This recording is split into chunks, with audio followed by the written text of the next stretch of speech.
Hello, hello, bienvenue sur ce nouveau live. J'espère que vous allez bien. En attendant que tout le monde se rapplique, je dirais. Bah écoutez, juste pour vous dire que la semaine dernière, il n'y a pas eu de live pour la simple et bonne raison, c'est que nous sommes partis en petit week-end à la mer, tranquillement.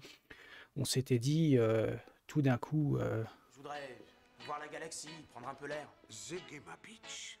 Dirais-tu d'une balade dans C'est- la couronne sidérale? Zegema Beach. Si on se disait qu'on allait partir sur Zegema Beach, Voir la galaxie? Hein? Zegema Beach. j'espère que vous entendez la musique. Tu es devenu fou. Hein? Comment est-ce qu'il s'appelle? Zegema Beach. Vous entendez la musique ou pas? Trop sentimental. Oh, ça, c'est ce qu'on verra. Comment est-ce qu'il s'appelle? Zegema Beach. C'est clair? Vous voulez voir la galaxie? Hein? Ouais, la Zega Pizza. Tu pars pas à l'armée, tu pars en vacances. C'est ma décision. Oh, ça, c'est ce qu'on verra. Donc, Tu pars pas à l'armée, tu pars en vacances. Je ne partirai pas en tout ça vacances. pour dire que la semaine dernière, on s'est dit ouais, qu'on allait partir un petit peu voir la mer. Donc, on est parti en Haute-Normandie. On a vu Fécamp, Saint-Valery-en-Caux, tout ça, tout ça. C'était pas mal. Ça a permis de prendre un petit peu l'air. Donc, le pourquoi du comment, nous, il n'y avait pas de live la semaine dernière. Donc, alors, Nida, tu me dis le capitaine sera au Angers Geek Fest. Oui, ouais, tout à fait. Oui, donc j'ai Zegema Beach là pour la musique. Pour celles et ceux qui ne connaissent pas, je vais peut-être le mettre. Hop, je vais vous le remettre ici sur l'écran de gauche. Zou, le temps que ça recharge. Voilà. Donc, ça c'est de la chaîne YouTube du Nexus 6. Donc une chaîne qui parle essentiellement de cinéma, que je suis depuis plusieurs années. Puis de temps en temps, ils se font des délires patentés sur certaines musiques, extraits de films, etc. Ils font des fausses pubs, tout ça, tout ça. Donc allez voir la chaîne, c'est plutôt sympa. Moi j'aime bien. Donc ce petit clin d'œil donc au capitaine, et comme dit Nida, le capitaine sera au Geekfest à Angers. Donc cool. Moi je n'y serai pas, mais bon. Donc on va, ouais, il y a aussi la chaîne de Slexno, ouais, donc qui est une chaîne d'un gars donc qui participe à Nexus 6, qui a fait une chaîne en parallèle qui effectivement parle essentiellement de publicité, de montage, etc., etc., qui met un petit peu les coulisses de ce qui se passe sur, on va dire, sur un plateau de tournage, etc. Donc c'est plutôt sympa. J'ai découvert sa chaîne il n'y a pas longtemps. En même temps, sa chaîne est aussi assez jeune. Donc, mais c'est plutôt sympa. Allez voir. Donc pour en revenir à nos boutons, on va partir tranquillement sur les news de la semaine. Je vais essayer de pas trop déborder parce que juste derrière, on a l'ami Titi Moby, évidemment, qui va faire son live et il va nous parler de choses super intéressantes. J'ai cru voir passer sur Twitter qu'il va nous parler de Godot 4. C'est pourquoi je n'en parlerai pas aujourd'hui, d'ailleurs. Donc Godot, qui est ce super moteur de jeu avec tout plein de choses super intéressantes. Donc je dirais, si on peut comparer, si c'est pas réellement comparable, mais si on peut comparer, on va dire, un environnement Unreal ou Unity.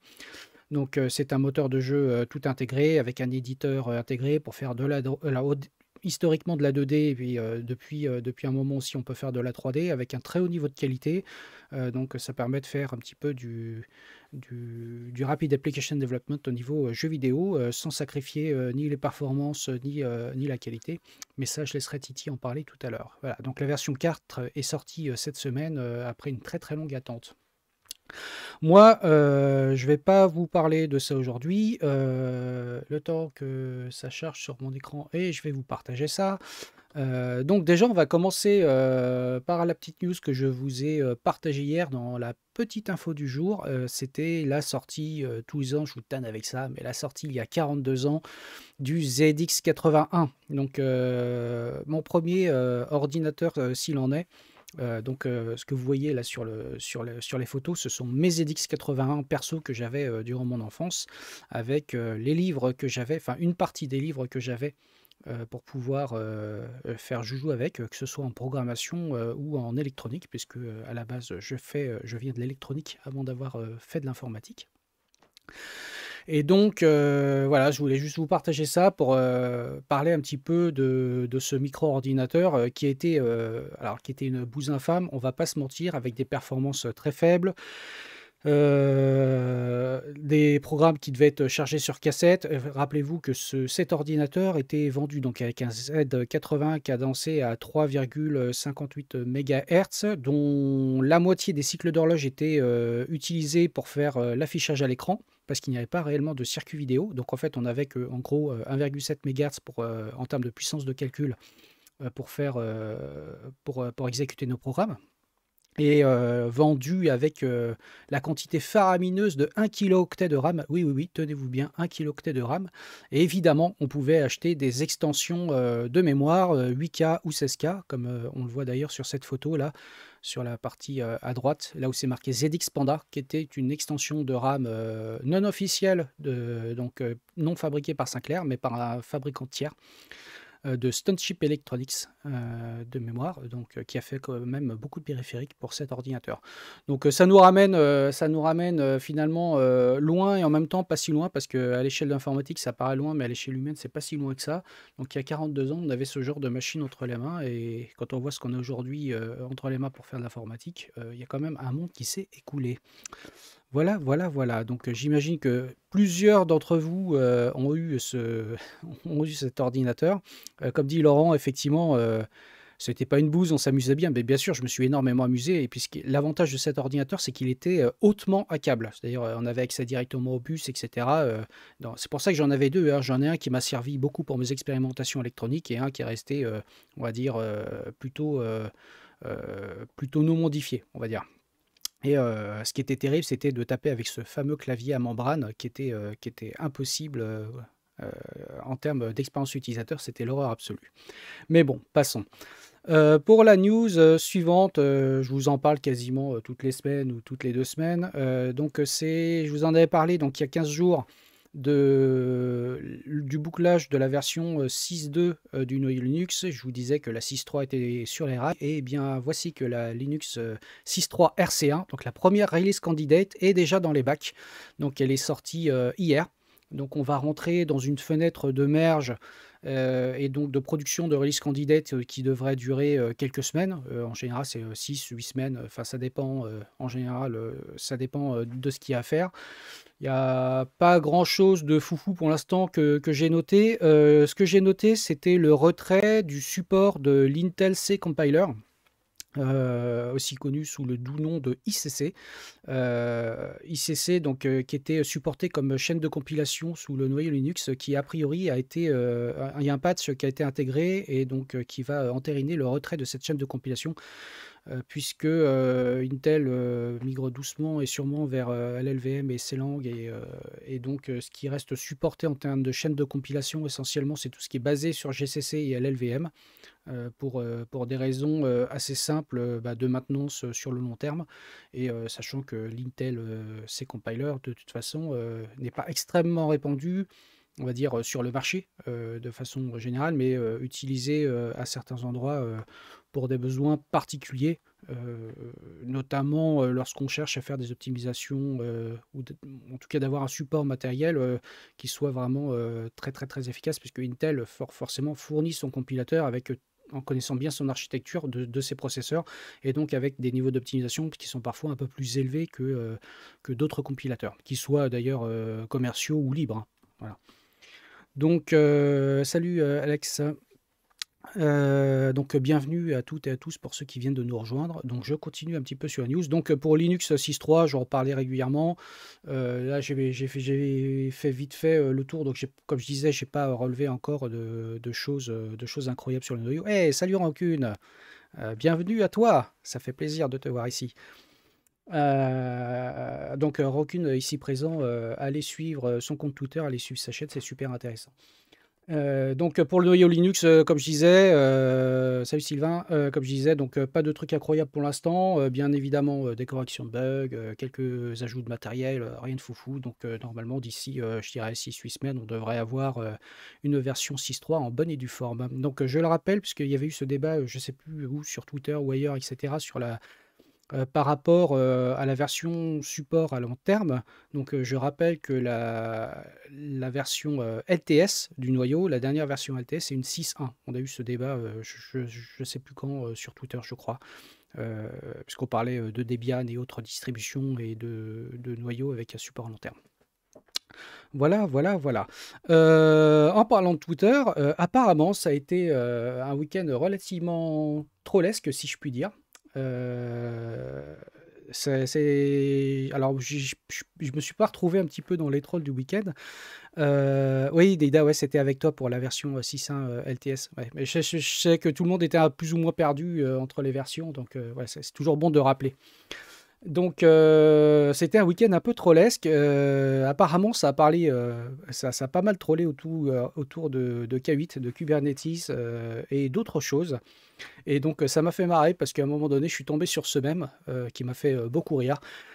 Donc, le système de gestion de version sémantique de Kubernetes, donc avec le système à 3 chiffres. Évidemment, normalement, le premier chiffre, c'est la version majeure, le deuxième, la version mineure, et le troisième, la version, on va dire, de correctif, de patch.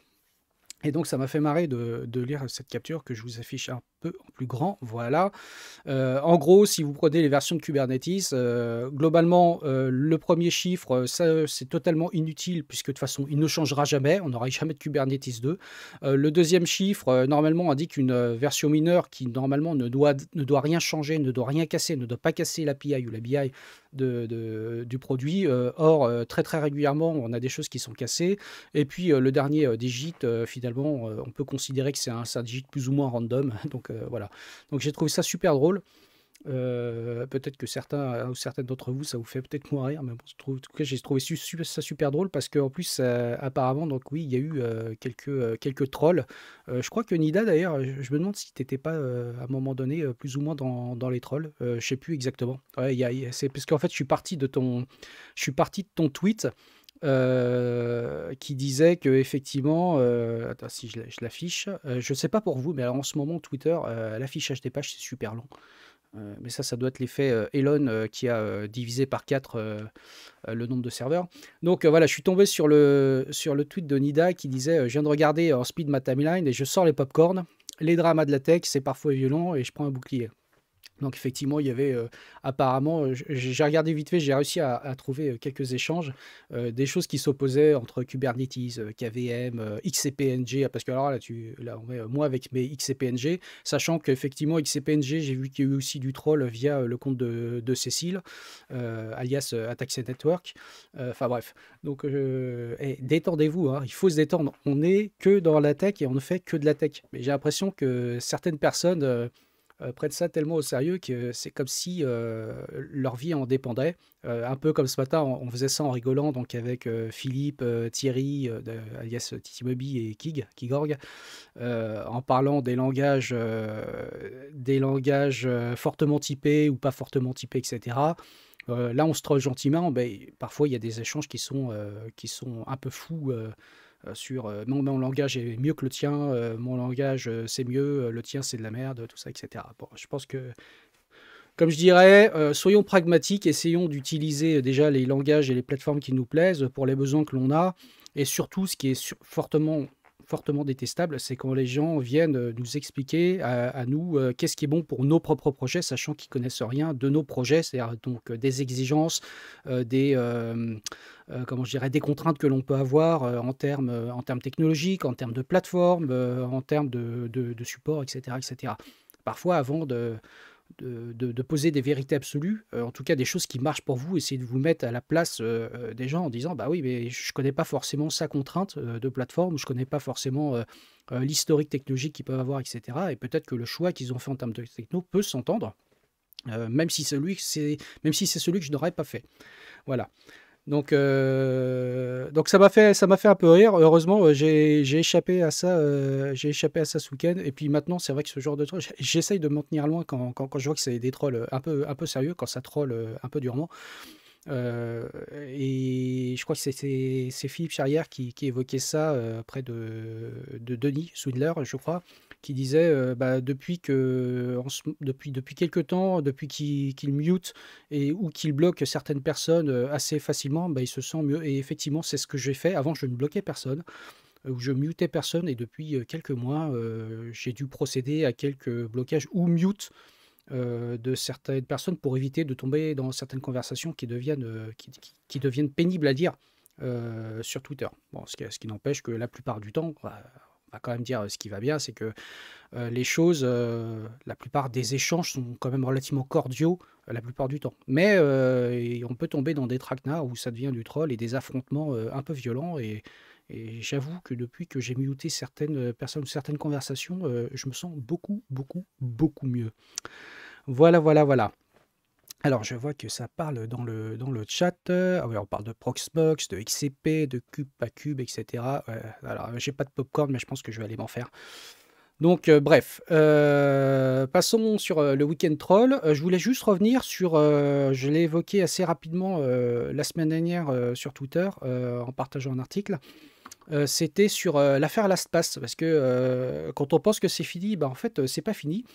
Alors, enfin, c'est pas que c'est pas fini, c'est que LastPass a rajouté effectivement des informations sur les hacks précédents qu'ils ont eu sur leur plateforme, donc notamment l'été dernier. Donc, c'est un billet qu'ils mettent très régulièrement à jour sur leur site, hein. Donc, allez lire et tenez-vous au courant.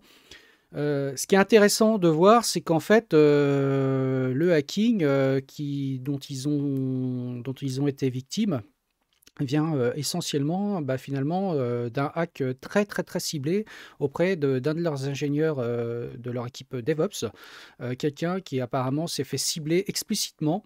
Et cette personne, on a réussi à lui faire, de ce que j'ai cru comprendre de l'histoire, télécharger un malware qui a été installé sur sa machine perso. Cette personne, apparemment chez elle ou en télétravail, travaillait depuis sa machine personnelle. Enfin, c'est ce que j'en comprends. Et donc, ils auraient pu récupérer au moment où il a déverrouillé ses trousseaux de clés de sécurité, les master passwords et accéder donc aux informations sensibles de l'espace. Donc, ce qui pose plusieurs questions. Alors déjà, je vous ai affiché, ça c'était le premier article. Je vous mettrai les liens sur le replay sur YouTube comme d'habitude. Et là, donc, sur le premier article, ils ont mis un lien justement vers un deuxième article, donc justement sur ce fameux hacking de cette personne qui s'est fait viser explicitement.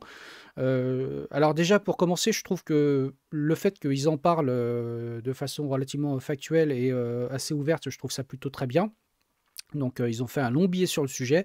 Allez le lire, j'ai plus tout en tête, mais ils expliquent effectivement comment ce hack s'est passé et comment les personnes mal intentionnées ont pu accéder à leurs infrastructures.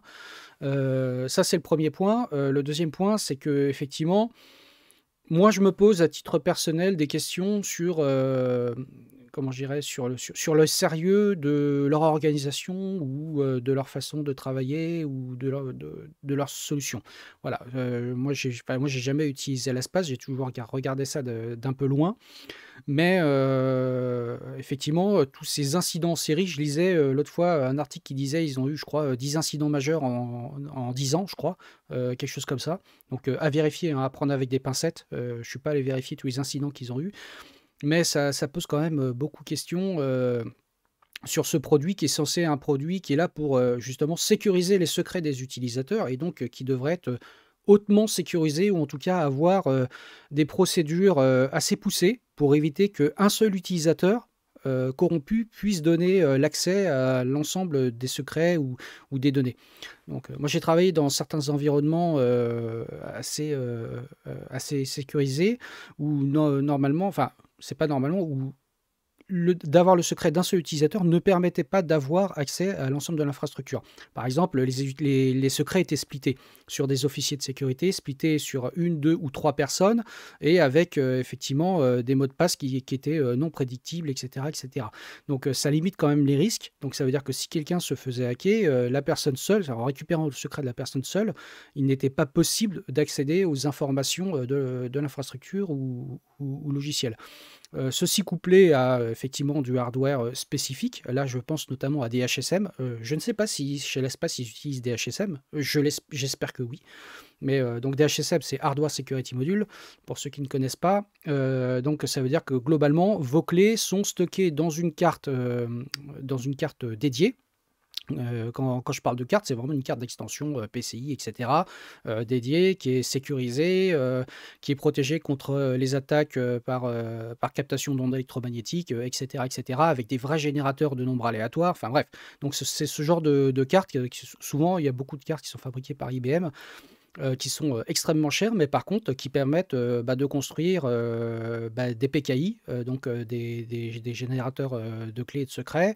On peut stocker des secrets dedans, c'est-à-dire qu'une fois que vos secrets sont dans la carte, il est impossible de pouvoir les en extraire pour certains, etc., etc. Donc, en tout cas, ce qui s'est passé chez l'espace pose question sur le facteur humain, c'est-à-dire de se dire comment est-ce qu'un seul utilisateur piraté, parce que ça peut arriver, là je jette pas l'opprobre sur le gars qui s'est fait pirater, c'est-à-dire qu'il y a des gens qui ont mis les moyens pour le mettre dans des conditions dans des conditions suffisantes pour lui soustraire les secrets.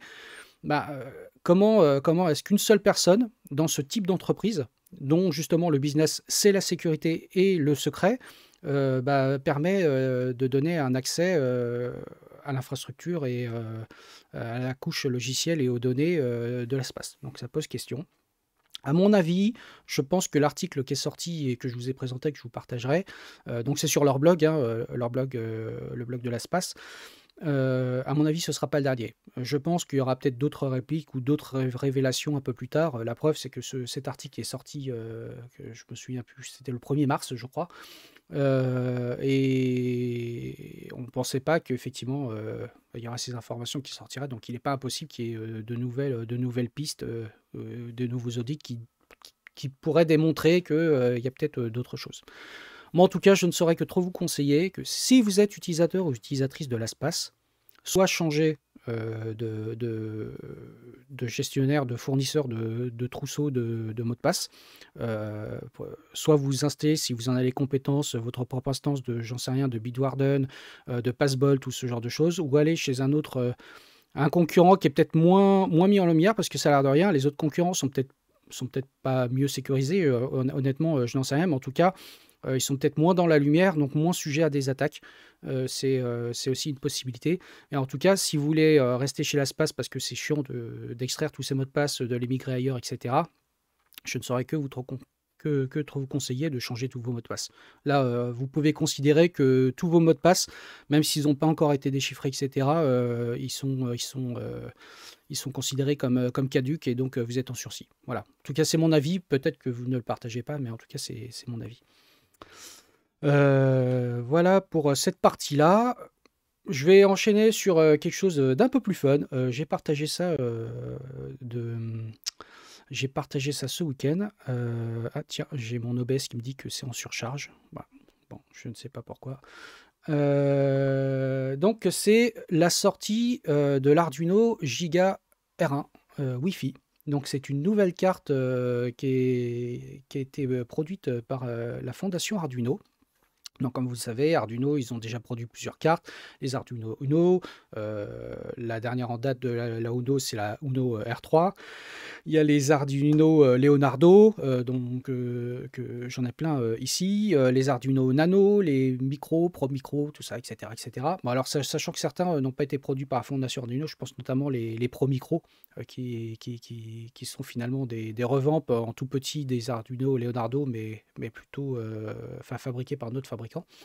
Il y a aussi les Arduino Mega 2560 et donc sur le même format, même form factor, il y a la Giga R1 qui vient avec le même form factor que la Mega 2560, mais cette fois-ci plus basée sur de l'Atmel AVR, mais sur du STM32H7, donc avec deux cœurs ARM à l'intérieur, dont un cœur en Cortex M7 qui fonctionne à 480 MHz, ce qui est plutôt une belle fréquence. Là, on commence à avoir quelque chose de plutôt sympa. Alors c'est du 32 bits, hein, je ne l'ai pas dit.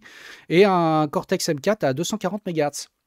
Donc on se dit c'est plutôt intéressant comme carte parce que pour des applications qui demandent un peu de puissance de calcul, je pense notamment par exemple aux imprimantes 3D, aux graveurs laser ou découpeuses laser, etc., qui ont besoin d'avoir une fréquence relativement élevée, notamment pour piloter les moteurs pas à pas. Donc je ne vais pas rentrer dans le détail, mais en tout cas ça demande de faire parfois beaucoup de calculs, notamment par exemple si vous êtes sur une imprimante 3D de type Delta, où on fait beaucoup de calculs trigonométriques, ce genre de choses. Ça peut être intéressant parce que vous pouvez avoir un cœur qui est dédié réellement au calcul et au pilotage de vos périphériques type moteur, etc. Et un des cœurs que vous pouvez utiliser par exemple pour gérer l'affichage, les I/O avec l'utilisateur, par exemple le clavier, les poussoirs, tout ça, etc. etc. Donc c'est plutôt sympa. Cette carte permet de faire tourner deux programmes simultanément, donc sur deux cœurs différents qui n'ont pas exactement les mêmes performances, et donc d'avoir des I/O supplémentaires. Comme je disais, c'est le même form factor que l'Arduino 2560, mais avec des connecteurs supplémentaires qu'on voit là en noir ici sur la carte. Donc ça, ces connecteurs n'existent pas sur la Mega 2560. Or, par contre, tous les autres connecteurs qui sont autour sont identifiés comme ceux de la Mega 2560. Alors par contre, si vous achetez cette carte, ne vous dites pas que vous pouvez prendre n'importe quel shield Arduino, le plugger dessus, comme si c'était une 2560. Pour la simple et bonne raison, c'est que le Mega 2560 tournait en 5 volts, donc ça avec des périphériques potentiellement qui vont envoyer du 5 volts sur les pins. Or là, on est sur de l'ARM qui tourne à 3 volts 3, donc là, vous grilleriez immanquablement les I/O, toutes les entrées de votre carte. Mais en tout cas, ça permet d'avoir, on va dire, des shields vierges dont on connaît déjà le form factor et qu'on peut adapter dessus, puis fabriquer nos propres devices. Donc ça, c'est cool. Un truc qui est plutôt pas mal, c'est que la tension d'entrée peut être jusqu'à 24 volts. Ça, c'est pas inintéressant. Donc ça commence à monter, alors qu'avant, effectivement, sur la 2560, je ne sais plus si c'est 12 ou 15 volts, je ne sais plus exactement, peu importe. Et il y a quand même des petites choses, des petits refinements qui sont sympas, c'est-à-dire que vous avez plusieurs DAC, donc convertisseurs digitaux analogiques, notamment un qui est amené sur une sortie ici, une sortie jack, donc vous pouvez générer du son avec, ça c'est plutôt pas mal. Et puis vous pouvez faire fonctionner votre carte en tant que USB HID, donc, ou USB host. Et ça aussi c'est plutôt pas mal. Donc ça ouvre quand même pas mal de possibilités.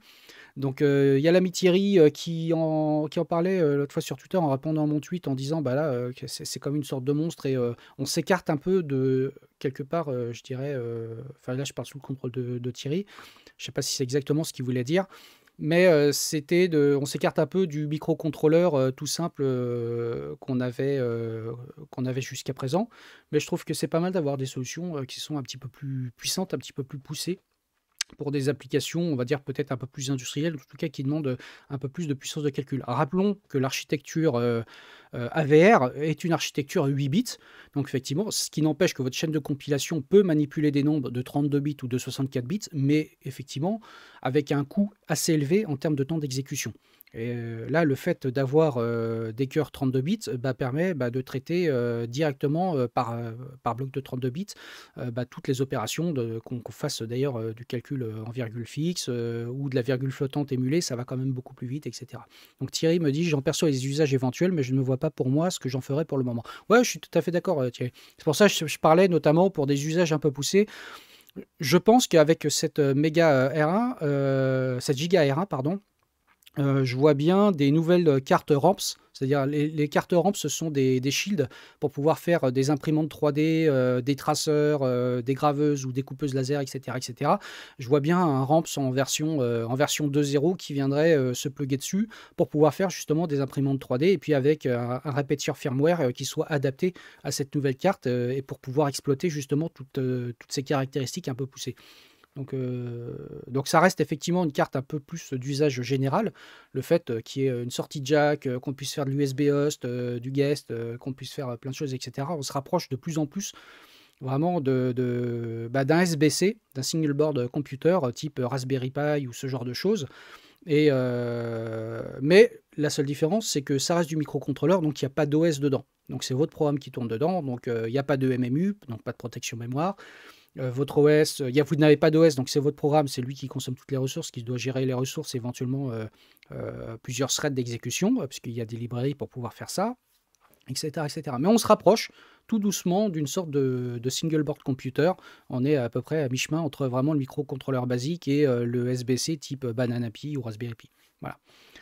En tout cas, alors tu dis, vu ce que j'en ai chez avec ma Creality Sonic, pas de Clipper, on verra, mais j'en parle tout à l'heure. Tiens, bah écoute, avec plaisir. J'espère que tu vas nous parler de ça. Ce sera avec plaisir d'écouter ce que tu as à dire là-dessus. Et donc, pour finir, la Giga R1 Wi-Fi propose évidemment le Wi-Fi et le Bluetooth Low Energy directement intégrés dedans. Donc ça, c'est quand même plutôt cool parce que ça permet d'éviter de rajouter des périphériques externes pour gérer ça. Donc je trouve que c'est plutôt sympa. En tout cas, cette carte est bien équipée et le prix est pas complètement délirant. Je crois que c'est aux alentours de 70 $ ou quelque chose comme ça. Je sais plus exactement. On va regarder ça. Hop, je vais me mettre ici. Alors, je sais plus où c'est. Le store. Alors, store.arduino.cc. Hop. Store.arduino.cc. Il me semble avoir vu le prix aux alentours des 70 $ ou quelque chose comme ça. Alors, on est en Europe. Faut juste trouver où c'est. Ça, c'est toujours... tiens, New Products. Là. Voilà. 68,70 €. Donc, le prix n'est pas complètement déconnant. Je pense que pour une carte, pour faire... un peu de prototypage ou après pour en faire des choses un peu évoluées, un peu industrielles, type, comme je disais, imprimante 3D, ce genre de choses, etc. En tout cas, des expérimentations que je qualifierais de relativement avancées. Je trouve que le prix n'est pas déconnant, surtout au vu des pénuries en termes de processeurs, silicium, tout ça, etc., qui en ce moment. Le prix est correct, sachant qu'elle vient de sortir, donc on va très probablement voir une chute de prix dans les prochains mois, et probablement voir aussi, j'imagine, des clones chinois quelque part qui apparaîtront comme toutes les cartes Arduino, parce que n'oublions pas que c'est de l'open hardware, donc là-dessus, la plupart des cloneurs chinois se font ultra plaisir sur le sujet.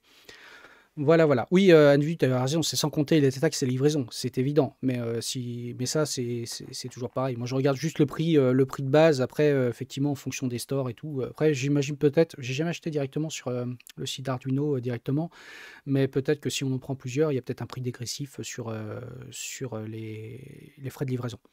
Voilà. Sur les taxes, je sais pas, parce que là, comme les prix sont affichés en euros et qu'a priori ça vient de l'Union européenne, je suis pas certain qu'il y ait plus de taxes que ça. Mais bon. Bref.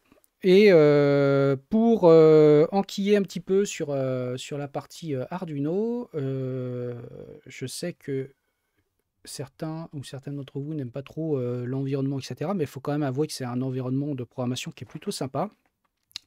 Et donc, je voulais juste vous rappeler qu'il existe le projet Arduino Pico. L'Arduino Pico, donc, qui est une adaptation du RP2040 de la fondation Raspberry, donc, qui permet de programmer son RP2040 directement dans l'environnement Arduino avec toute l'API Arduino. Donc, c'est assez simple à utiliser. Donc, déjà, ça supporte un grand nombre de cartes basées sur le RP2040, parce que le RP2040, c'est celui qui est produit par la fondation Raspberry. Mais il y a eu plein de dérivés.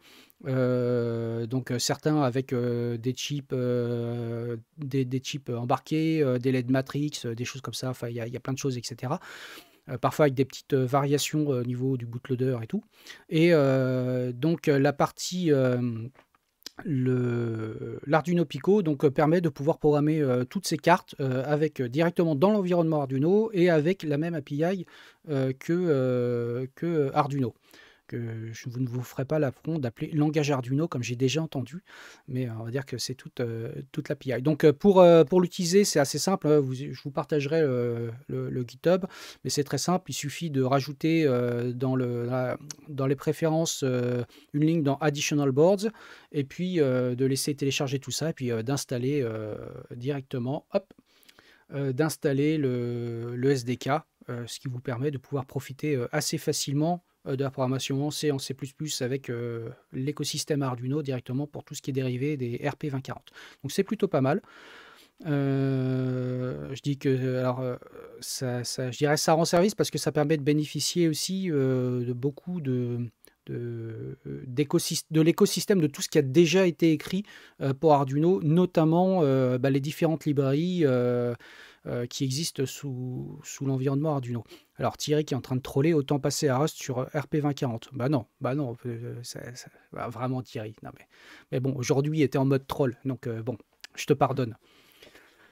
Voilà. Pour la petite news suivante, j'avais déjà parlé de ça sur Twitter, je crois. Vocal Remover, qui est un utilitaire basé sur des réseaux de neurones, machin, etc.,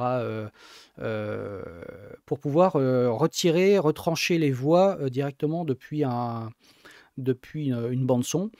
Donc, sachez qu'il existe Ultimal Vocal Remover GUI, donc en version 5.5, donc qui est une interface graphique par-dessus l'utilitaire, donc qui permet de pouvoir faciliter un petit peu les accès. Donc, c'est plutôt pas mal parce que sur Vocal Remover, normalement, ça se travaille en ligne de commande. Ça permet d'avoir quelques fonctionnalités un petit peu graphiques en mode clicodrome, click and play, on clique ce qu'on va faire, tac, tac, tac, on choisit les options, on met le fichier d'entrée, fichier de sortie, et boum, l'affaire est pliée.